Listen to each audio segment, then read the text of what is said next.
"If you can pay this, I'll quit," the waiter said, loud enough for every table within 20 feet to hear, his voice cutting clean through the soft jazz and low conversation like a knife through glass.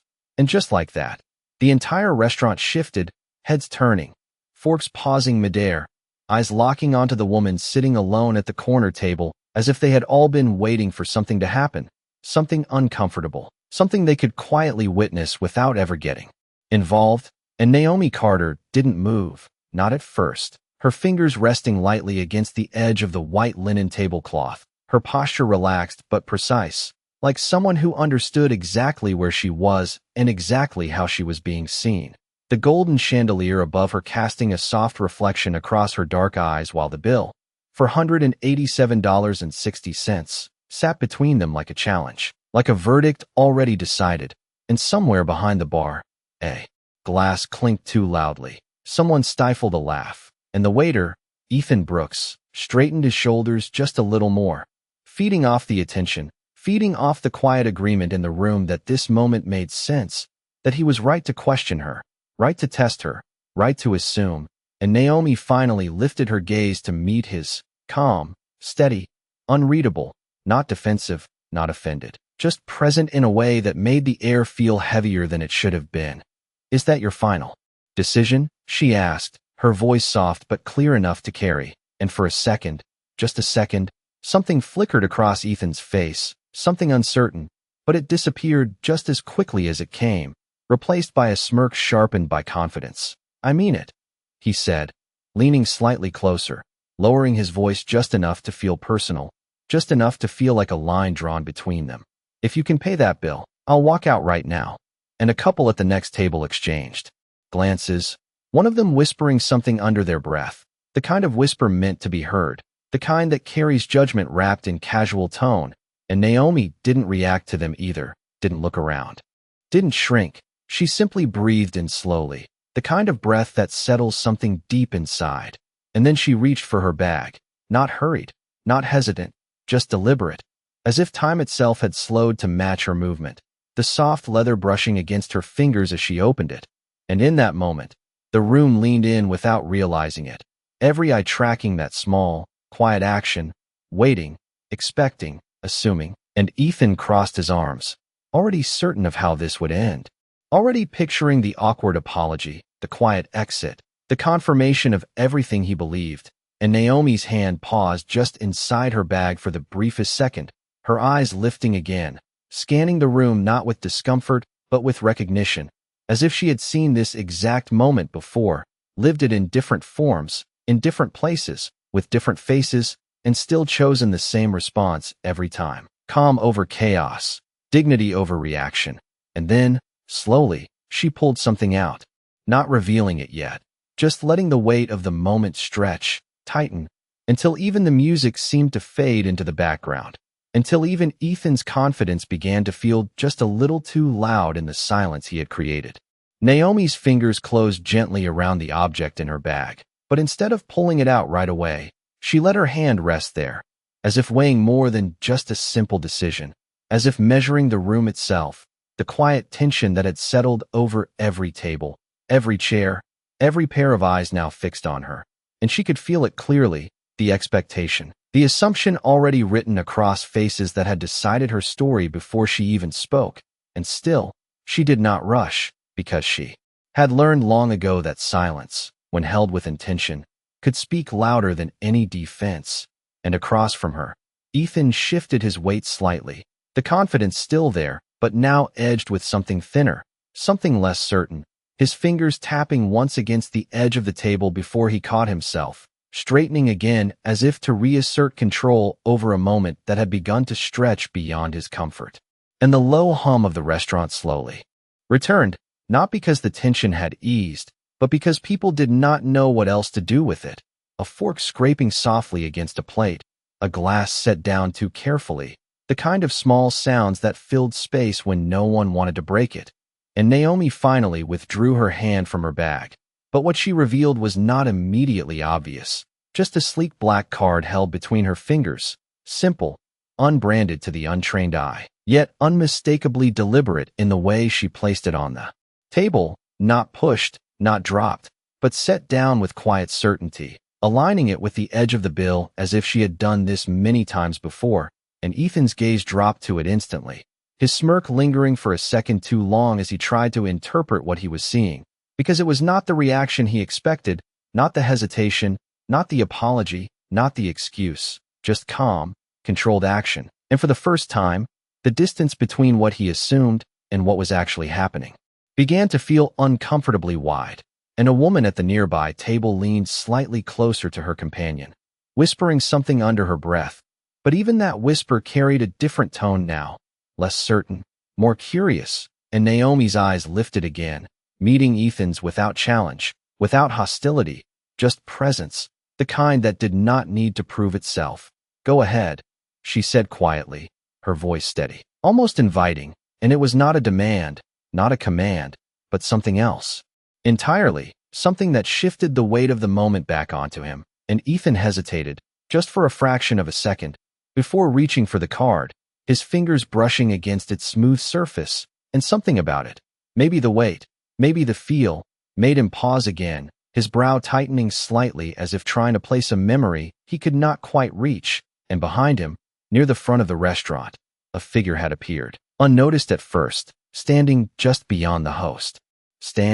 Watching, still, composed, and Naomi did not turn to acknowledge it, did not need to, because she already knew it was there, already knew what was coming next, and yet she allowed the moment to unfold at its own pace, because this was never about proving a point quickly, it was about revealing something clearly, and as Ethan straightened again, card in hand, the room seemed to hold its breath once more, the air tightening not with noise, but with realization waiting just beneath the surface.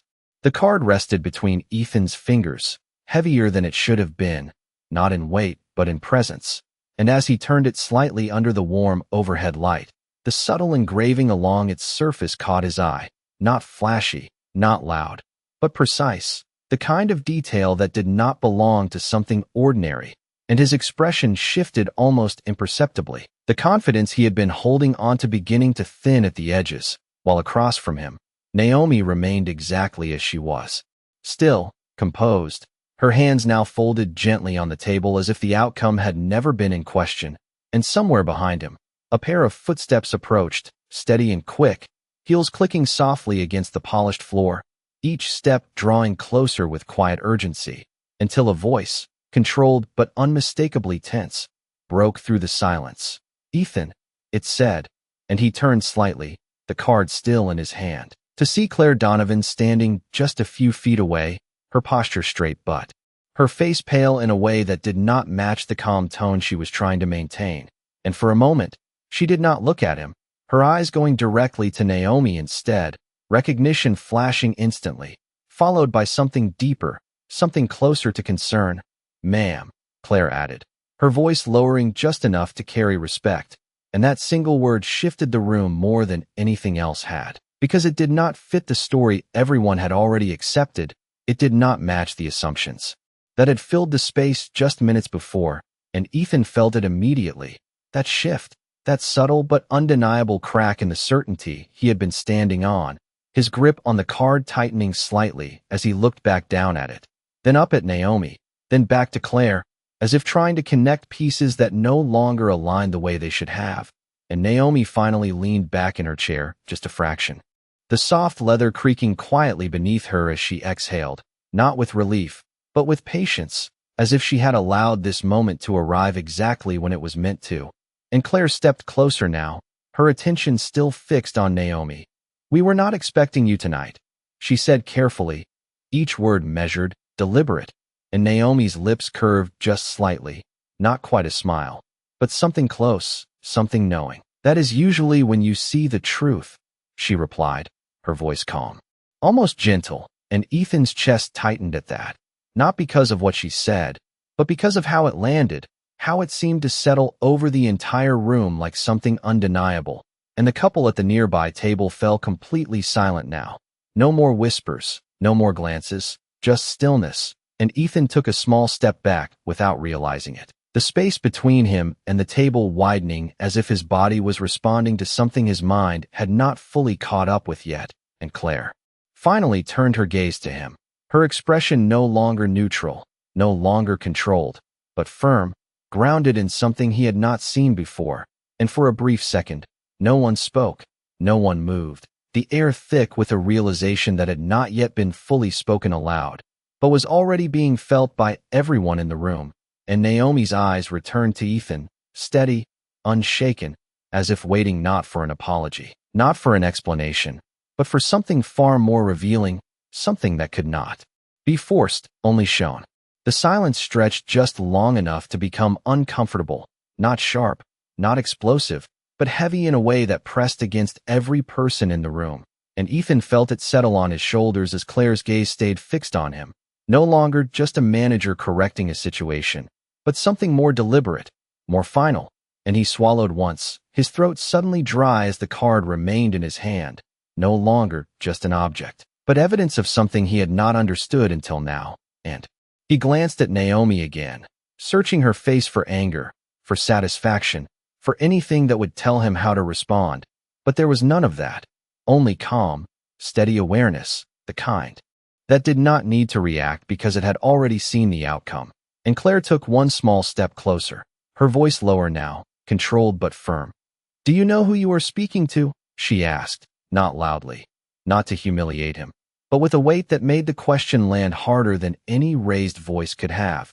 And Ethan hesitated, the answer sitting somewhere just out of reach, because a moment ago he had been certain. A moment ago he had defined her without hesitation, and now that certainty had dissolved into something uncertain, something fragile, and he shook his head slightly, more to himself than to her. And Claire exhaled slowly, as if confirming something she had hoped was not true, before turning her attention back to Naomi. "I apologize for this," she said carefully, and Naomi's eyes softened just a fraction, not in forgiveness, not yet, but in acknowledgement.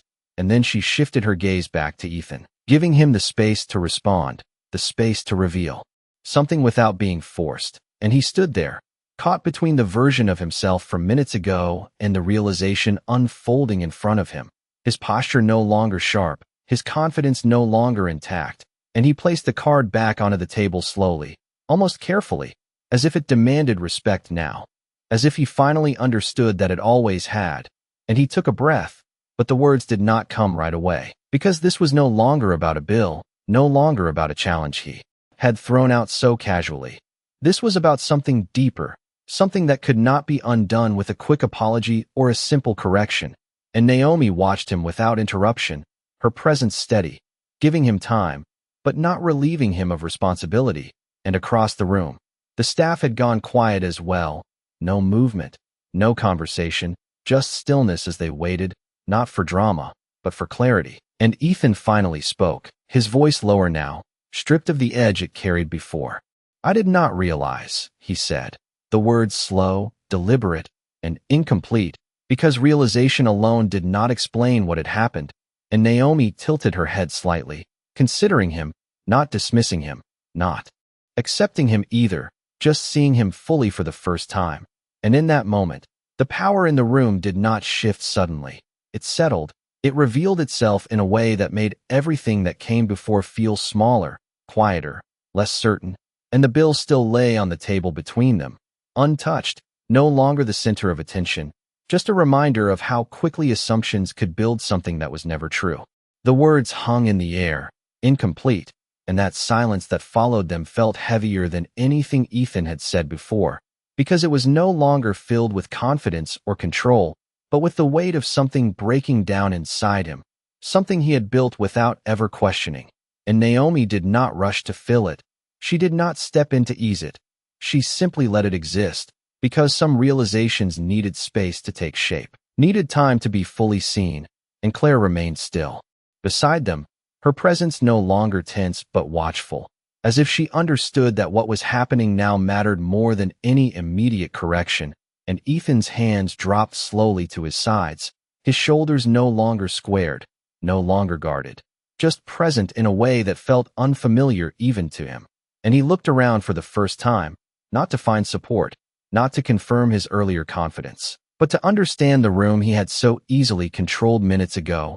And what he saw was not agreement anymore, not quiet approval, but distance, people avoiding his eyes, conversations paused, an atmosphere that no longer belonged to him.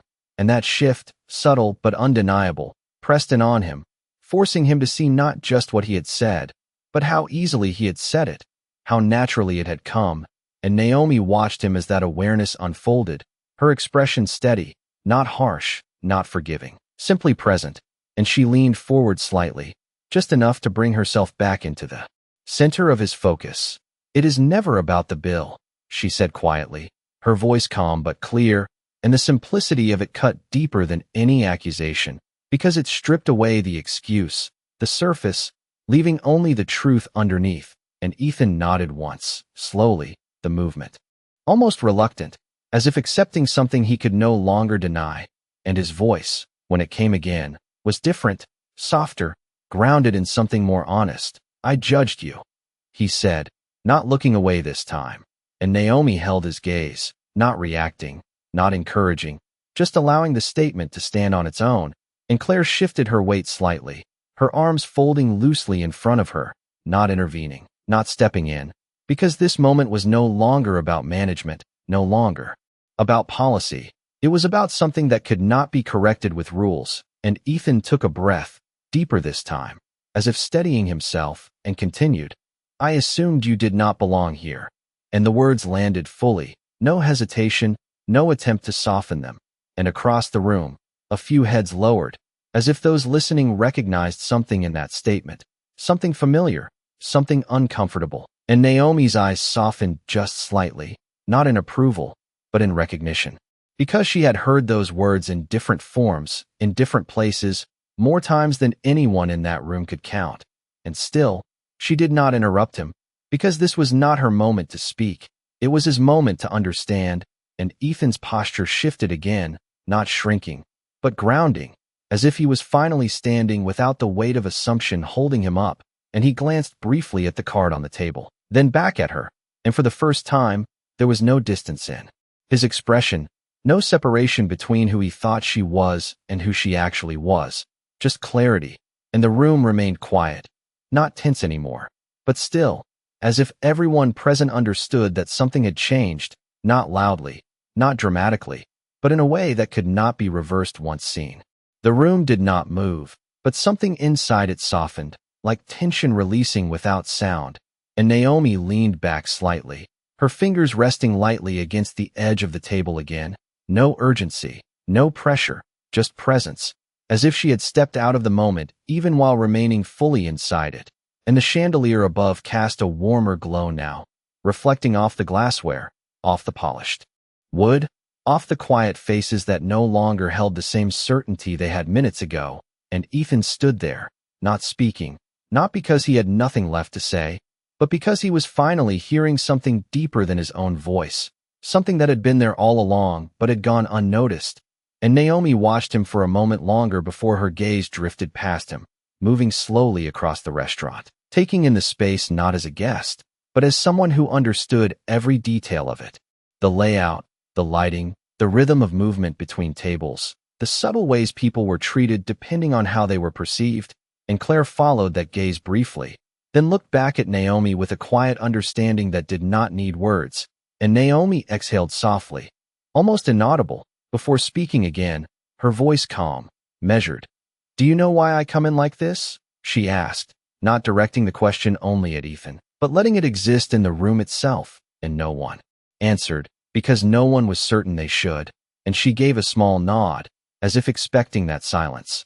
"Because this is when people show you who they are," she continued, her tone not accusatory, not emotional, just clear. And Ethan's eyes lowered slightly, not in shame alone, but in recognition. And she did not look away from him, not to confront, but to acknowledge that he was part of that truth now, part of something larger than a single moment.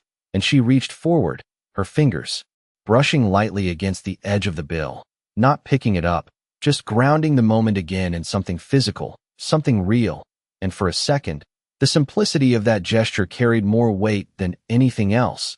And she added quietly, "Not when they think they are being watched, but when they think it does not matter."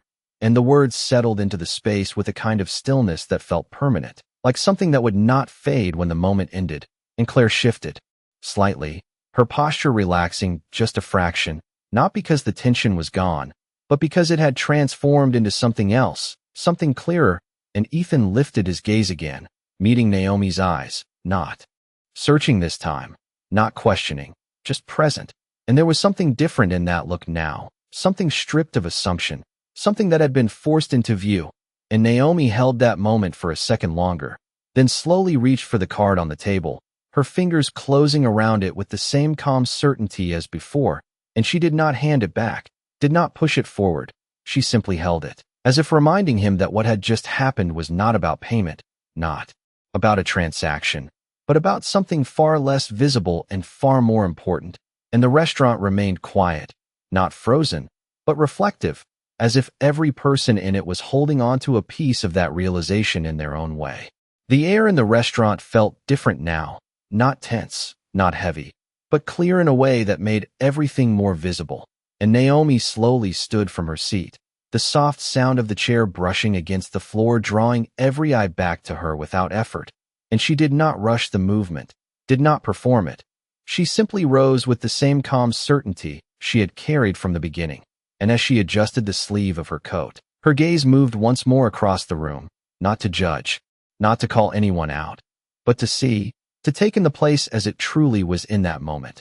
And Claire stepped slightly to the side, giving her space, her posture respectful now in a way that needed no announcement, and Ethan remained where he was, his hands still at his sides, his shoulders steady but no longer rigid, as if he had found a different way to stand, one not built on assumption but on awareness. And Naomi took a small step forward, closing the distance between them just enough to bring the focus back to him, not as an opponent, not as someone to correct, but as someone who had been given a moment he could not ignore. And she held the card lightly in her hand, not as a symbol of authority, but as something almost irrelevant now. And her voice, when she spoke, was quiet, but it carried through the space with ease. "You said you would quit," she reminded him, not accusing, not demanding, just stating what had been said. And Ethan inhaled slowly, the memory of his own words landing differently now, no longer sharp, no longer confident, but reflective, and he nodded once, acknowledging it without hesitation. And Naomi watched him for a second, not to see if he would follow through, but to see how he would respond to himself. And that was where the real answer lived, not in the action, but in the intention behind it. And the room seemed to lean in again, not with curiosity this time, but with something closer to understanding. And Naomi continued, her tone steady. "But quitting is easy," she said, her eyes never leaving his. "It does not change anything." And the simplicity of it settled deeply, because it removed the drama from the moment, stripped away the idea of consequence as punishment, and replaced it with something far more difficult. And Ethan felt that shift immediately, the idea of walking away now feeling incomplete, almost like an escape rather than a resolution. And he remained silent, not because he did not know what to say, but because he was beginning to understand what mattered more. And Naomi gave a small nod, as if recognizing that, as if seeing the shift happen in real time. And she stepped back slightly, creating space again, not closing the moment, but allowing it to breathe. And Claire glanced between them, her expression no longer tense, no longer uncertain, but grounded, as if she understood that whatever happened next would not come from authority, but from choice. And the restaurant remained still, not frozen, not waiting for a dramatic ending, but holding on to something quieter, something more lasting. And Naomi lowered her hand slightly, the card resting against her palm. And for the first time, the power in the room did not belong to her position or to the role she held.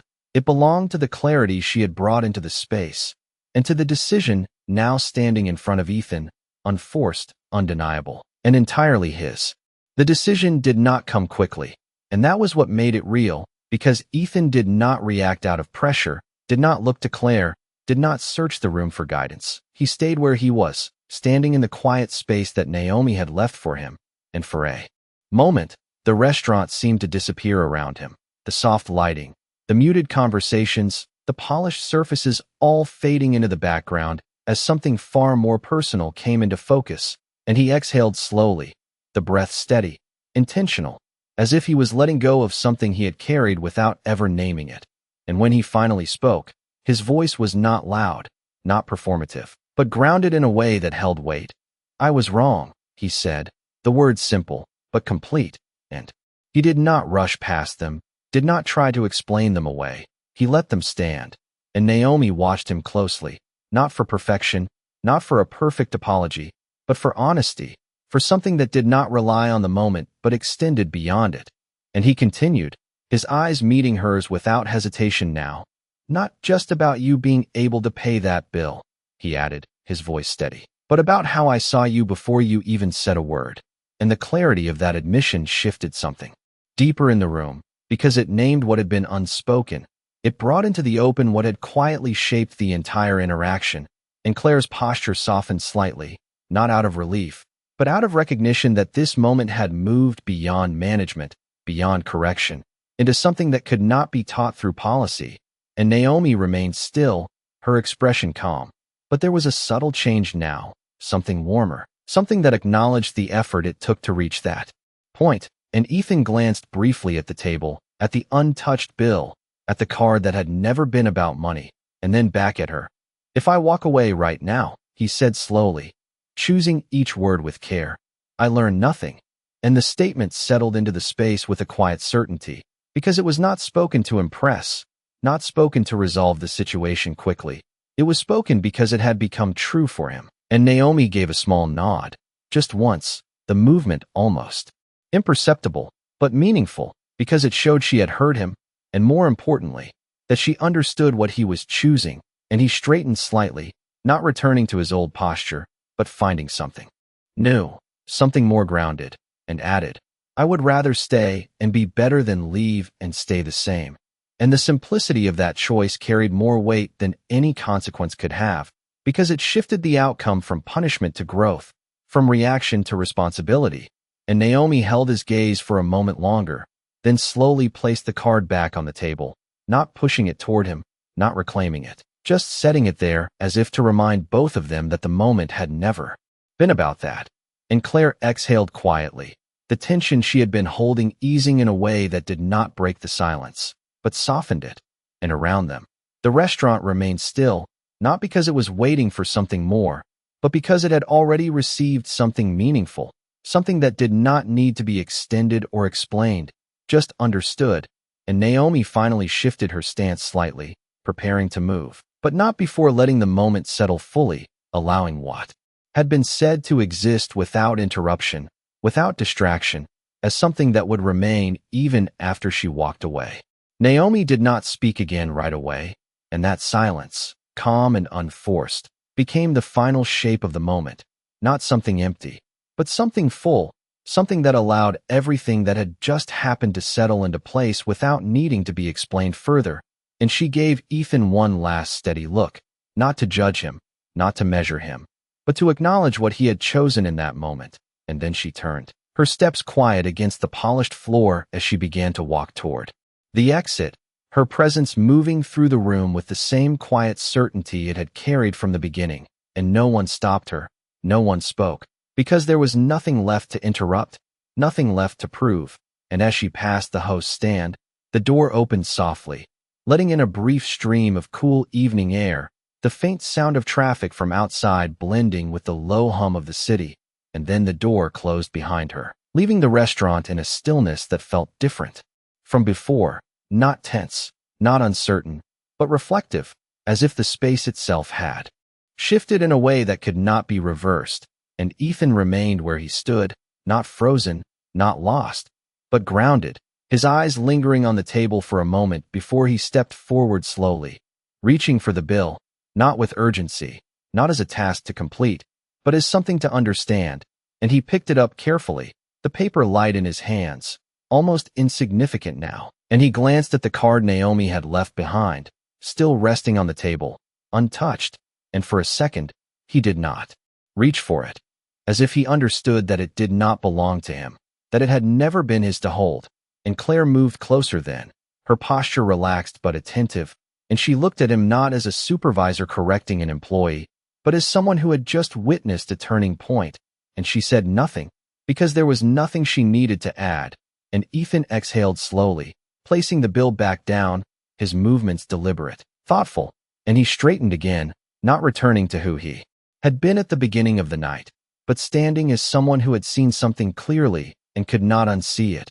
And around him, the staff began to move again, quietly, naturally, but with a subtle difference in the way they carried themselves, as if they too had felt the shift, had recognized something they had not noticed before, and the soft music resumed its place in the background, blending with the quiet clink of glassware and low conversation. But beneath it all, there was something else, something quieter, something lasting, and Ethan turned slightly, his gaze moving across the room, not to assess, not to assume, but to see, truly see.